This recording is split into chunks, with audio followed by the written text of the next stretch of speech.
In this video, learn how to download and install WinRAR. Open web browser.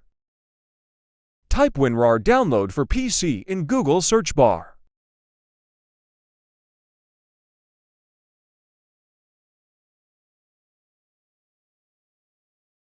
And press enter. Go to the official WinRAR website. WinRAR offers both 32-bit and 64-bit versions. To determine which version to download, check your Windows operating system type. Click to download.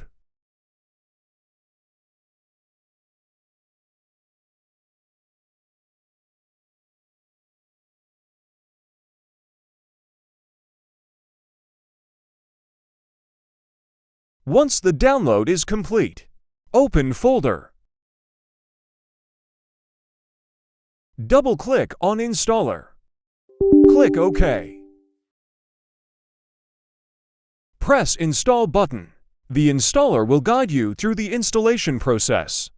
Follow the on-screen instructions to install WinRAR on your computer. After the installation is complete, you should be able to use WinRAR to compress and extract files on your Windows system.